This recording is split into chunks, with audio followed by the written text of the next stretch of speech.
MS Dhoni 3 ICC டிராஃபியும் வாங்கி கொடுத்த ஒரே இந்தியன் கேப்டன்னா அது இவர்தான்.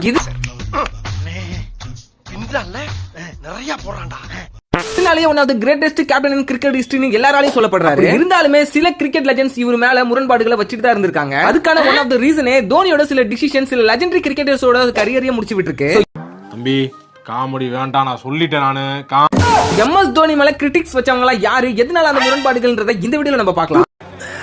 சோலி முடிச்சு 2011 வேர்ல்ட் கப்ல இருந்த ஒரு சீனியர் பிளேயர், அதாவது இந்தியாவுக்கு ஓபனிங் இறங்கி இருந்தார். அந்த சீரிஸ்ல ஒரு பேட்டிங் ரிலேட்டடா நல்லா பெர்ஃபார்மன்ஸ் பண்ணியும் அதுக்கு நெக்ஸ்ட் இயர் நடந்த ஆஸ்திரேலியன் டூர்ல அவரோட பேர் இறங்கி. இதுக்கு ஒன் ஆஃப் தி ரீசனா தோனி என்ன சொல்லியிருந்தாருன்னா, அவர் சீனியர் பிளேயரா இருந்தாலும் பேட்டிங் நல்லா பெர்ஃபார்ம் பண்ணியிருந்தாலும் அவரோட ஃபீல்டிங் ரொம்பவே ஸ்லோவா இருக்குன்னு சொல்லிட்டு கமிட்டி கிட்ட கம்ப்ளைண்ட் பண்ணி இந்த ஒரு விஷயத்துக்காக டீம்ல இருந்து ஒதுக்கப்பட்ட ஒரு சீனியர் பிளேயர் தான் வீரேந்தர் சேவாக் அவர்கள். இந்த விஷயம் மீடியா மூலமா வெளியே வந்ததுக்கு அப்புறம் வீரேந்தர் சேவாக்கு ரொம்ப ஷாக்கிங்கா தான் இருந்தது. இது அவரே பதிவு பண்ணியிருந்தாரு. இந்த விஷயத்துல தோனியோட டிசிஷன் பத்தி நீங்க என்ன நினைக்கிறீங்கன்றத கமெண்ட் பண்ணுங்க. அவர் டீம் நன்மைக்காக பண்ணாரா இல்ல வஞ்சம் வச்சு பண்ணாரான்றதையும் நீங்களே சொல்லுங்க.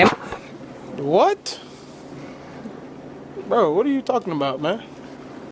தோனி மேல ரெண்டாவது கிரிட்டிக்ஸ் வச்ச ஒரு பிளேயர் கௌதம் கம்பீர் பத்தி சொல்லணும்னா இந்தியாவோட one of the consistent left hand batter. 2011 world cup win பண்ணதுக்கு ரீசனே MS தோனி தான் சொல்லிட்டு சில புரட்டுகள் போயிட்டு தான் இருந்தது. அந்த ஃபைனல் பார்த்த சில கிரிக்கெட் ஃபேன்ஸ்க்கு தெரியும் அந்த 2011 வேர்ல்ட் கப் அடிக்கிறதுக்கு ஒரு முக்கியமான ரீசன் யாரோட ஆட்டம்னு. பிகாஸ் கௌதம் கம்பீர் ஆனது ஒரு குரூஷியலான நாக்குனே சொல்லலாம். அந்த மாதிரியான ஒரு அடி 97ன்றது சாதாரண விஷயமே கிடையாது. கிரெடிட்ஸ் எல்லாமே தோனி எடுத்துட்டு போனதுனால ஒரு அன்ஃபேர்லி டிராப்டா தான் கௌதம் கம்பீர் டீம் வந்து டிராப் பண்ணாங்க. மூணாவதா MS தோனி அவர்கள் மேல கிரிட்டிக்ஸ் வச்சது யுவராஜ் சிங் அவரோட தந்தையாரான யோகராஜ் சிங். 2011 வேர்ல்ட் கப்ல பிளேயர் ஆஃப் தி சீரிஸ் வாங்குனது நம்ம யுவராஜ் சிங் தான். முக்கியமா செமிஃபைனல்ல ஆஸ்திரேலியாவை ஓட விட்டுருப்பாரு நம்ம லெஃப்ட் ஹேண்ட் தல. அதை தொடர்ந்து கேன்சரால பாதிக்கப்பட்ட யுவராஜ் சிங் ரொம்பவே ரெக்கவரிக்காக ஹாஸ்பிடல்ல அட்மிட் பண்ணப்பட்டாரு. ரெக்கவர் ஆனதுக்கு அப்புறம் உடனே யுவராஜ் சிங்னால இந்தியன் டீம்ல ஆட முடியல. யுவராஜ் சிங் டீம்ல எடுக்காததுக்கு முக்கிய காரணம் MS தோனி தான் அவர் அக்யூஸ் பண்ணியிருந்தாரு யோகராஜ் சிங். இப்போ ஆடியன்ஸ் ஆனா நீங்க சொல்லுங்க.